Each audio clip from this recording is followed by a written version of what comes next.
જોડતા રસ્તા બન્યા હોત કે ના બન્યા હોત? બન્યા હોત, પણ એમની આપવા માટેની ઈચ્છા શક્તિ નથી. હમણાં સમગ્ર બનાસકાંઠાની અંદર તમને બધાને ખબર છે કે મગફળીના ઠેકાના ભાવ માટે કરીને સેટેલાઇટથી કરીને સર્વે કરે છે, કરે કે નથી કરતા? હવે એમાં આવ્યું કે ના આવ્યું, ઓલી માપણી સીટમાં આખા ખેડૂતોને બરબાદ કર્યા. એને એ રીતે આ ઠેકાના ભાવ આપણાને જે મળવાના હોય અને એનું સર્વે થવું જોઈએ. 7, 12 ને 8 અને ખેડૂતના ખેતરે જઈને ગ્રામ સેવકે સર્વે કરવું પડે. એના બદલે બારોબાર ઓફિસમાં બેસીને સર્વે કરે અને એના હિસાબે ખેડૂતોને મગફળીના ઠેકાના ભાવ એ ક્યાંક ને ક્યાંક ના મળે તો આ એમની ટેકનોલોજી જે છે એ દુરુપયોગ થઈ રહ્યો છે. એના કારણે પૂરું સાચું સર્વે થતું નથી. બીજું, જન આક્રોશ રેલી શા માટે? તો આપણી તમામ ખેડૂતોની જમીન જે માપણી સીટ એમના પાપે ભારતીય જનતા, હું માનું છું ત્યાં સુધી જ્યારે અંગ્રેજોએ માપણી સીટ કરી હતી ને ત્યારે પણ હાચી થઈ હતી. 1 ઇંચ ક્યાંય જમીનનો ફેરફાર નતો.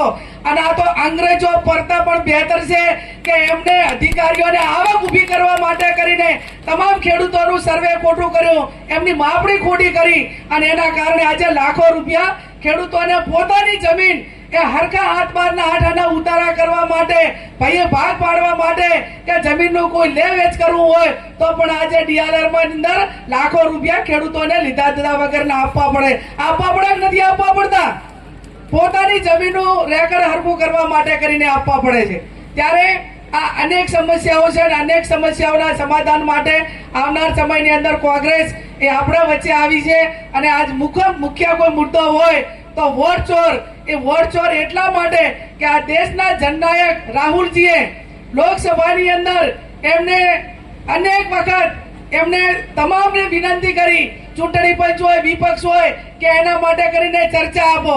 અને એમને કર્ણાટક હોય, મધ્યપ્રદેશ, મહારાષ્ટ્ર હોય, બિહાર હોય, અલગ અલગ રાજ્યોની અંદર એનાલિસિસ કરીને આપણી કોંગ્રેસની ટીમો લગાવીને પુરાવા આપ્યા કે તમે આ રીતે વોટ ચોરી કરો છો. આજે આપણે પણ એમાંથી જનજાગૃતિ લાવીને આપણા વિસ્તારની અંદર આપણે એલર્ટ રહેવું પડશે.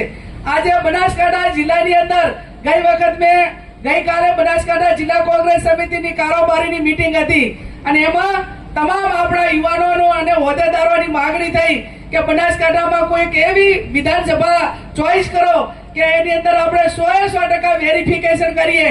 અને કેટલી જગ્યાએ એક વ્યક્તિના નામ ડબલ છે એ કાઢવા માટે આપણે શું કરવું પડે? પહેલી તો આપણે યાદી બનાવવી પડે.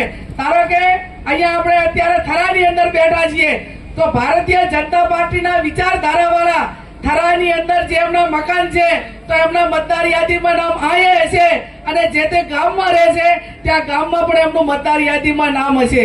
ચૂંટણી પંચ કેવું કે ભાઈ મતદાર જ્યાં ઈચ્છે ત્યાં રાખી શકીએ, પણ એક જ જગ્યાએ હોય, એક વ્યક્તિ એક વોટ, એ નારો લઈને જયારે રાહુલજી આખા દેશની અંદર નીકળ્યા હોય ત્યારે આવનાર સમયની અંદર આપણે ખભે ખભો મિલાવીને સૌથી પહેલો ટેસ્ટ એ આપણો જિલ્લાને તાલુકા પંચાયતની ચૂંટણી છે. અને બનાસકાંઠા જિલ્લો એ કાયમી કોંગ્રેસનો ગઢ રહ્યો છે. હું માનું છું ત્યાં સુધી એકાદ વખત કે 2 વખતને બાદ કરતા એ બનાસકાંઠા જિલ્લા પંચાયત એ કાયમી આઝાદીથી કરીને આજ સુધી કાયમી કોંગ્રેસની બની છે. અને એમાં કાંકરેજની શરૂઆત એ કાયમી મજબૂતાઈથી થઈ છે.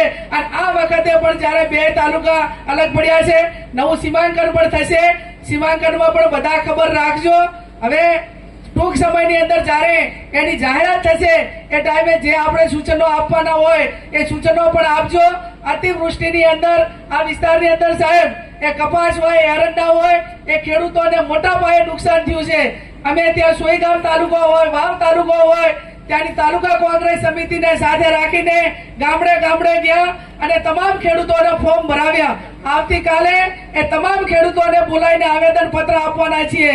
અને છતાં સરકાર વળતર ના આપે તો એને હાઈકોર્ટમાં ખેડૂતો વતી આપણે લડવું પડે તો લડીને પણ ખેડૂતોને વળતર અપાવીશું.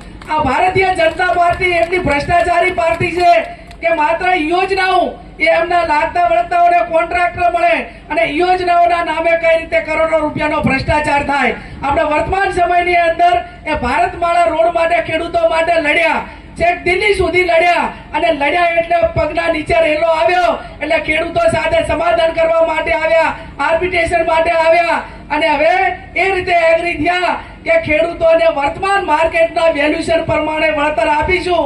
જો એમને આપવું હોય તો જ્યારે પહેલો 2 નંબરિયાને આપતા હતા, જે ખોટા ખેડૂતો થઈ ગયા એમને એના ભાવ કરીને આપતા હતા, પણ ખેડૂતોની વાત નતા સાંભળતા.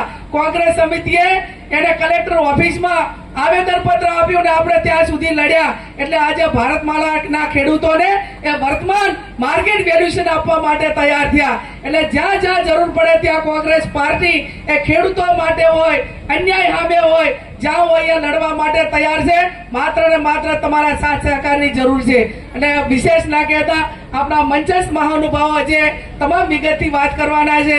પણ આવનાર સમયની અંદર સંગઠનની વાત હોય, કોઈ પણ ચૂંટણીની વાત હોય તો કોંગ્રેસ પાર્ટી ખભે ખભો મિલાવીને કોંગ્રેસને બનાસકાંઠામાં જે રીતે મજબૂત હતી એ રીતે મજબૂત કરવા માટેના પૂરેપૂરા પ્રયત્નો કરશે. એની ખાતરી હું મહુડી મંડળને આપ સૌના વતી આપું છું. આપ સૌનો ખૂબ ખૂબ હૃદયપૂર્વક આભાર. ખૂબ ખૂબ આભાર.